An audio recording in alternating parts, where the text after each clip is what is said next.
Style is the only place where you can learn professional English.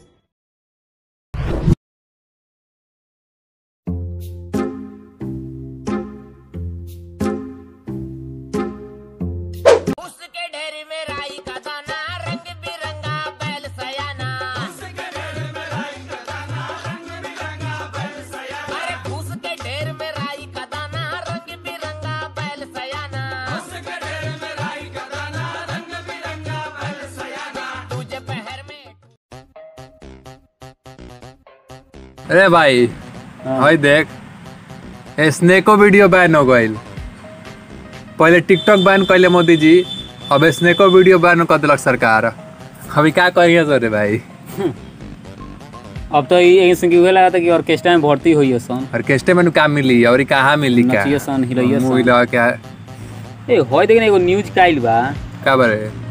Mask नहीं पहनने पर 10 घंटा जेल में रखा जाएगा। आई बाप।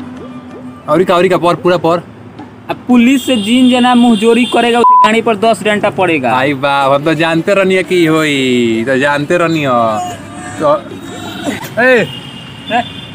जब भिखा होने जाके भीख मांगना मर दिया। बैठा भाई सब तू यही चल आई लो। तो साला नेता भीख मांग मांग के परेशान एगो ई मार का साला ई आ जाता रह। 2 रुपया का दे दे। टॉपिक क्या करे मर दिया मंगरुआ ही अब साले गिरलो। मंगरुआ ए बड़ा स्मार्ट लगा था पार्टी। ए रुको फोटो खींच देखो है ना। तक तक तक एक तो उठा हाँ अब भाई देख पार्टी ई कह गए साले पुलिस मार मार के सुझा देला बाबे। लाल हो गइल बरे देबे बोलगा का भइलो? अरे साले केरा गइलो नहीं गर्लफ्रेंड घुमावे मोटरसाइकिल से। बा पार्टी गर्लफ्रेंड रखले बा लेकिन बतइले नहीं के देखलीस। साले गर्लफ्रेंड इम्पोर्टेंट रही के साले करा पुलिस का डंडा इम्पोर्टेंट बारे भाई। देख हम कहीं नु जब चौबिया मांगो कि साला कोनो घुमाई जाता ले जाता कहो का कि आवत नहीं घूम के बुरबा बुझाता रह। तो पुलिस का मार देलो सब लगी घुमाते से ना रे हेलमेट पहनले रहले ह? हां हेलमेट तो रहबे कइलो। लाइसेंस बा रखले लीस लाइसेंसो बावे। गाड़ी के कागज? अरे गाड़ियों कागज ले गइल नहीं रे। पूसी कार्ड पूसी कार्ड थोड़ा रे भाई। हां पीयूसी कार्ड होला। अच्छा पीयूसी कार्ड ले गइल नहीं। आउ एथी तोर हउ का बनला आधार कार्ड। आधार कार्ड? अरे आधार कार्ड ले गइल नहीं वो सब भतार कार्ड जा साले भतार कार्ड एक पागल वाला तोरी सरकार एक मेहरारू कार्ड बनी तो काय पुलिस मरले बा भाई। एथी ना ले लो पैन कार्ड ना ले लो। पैन कार्ड ले ली सो?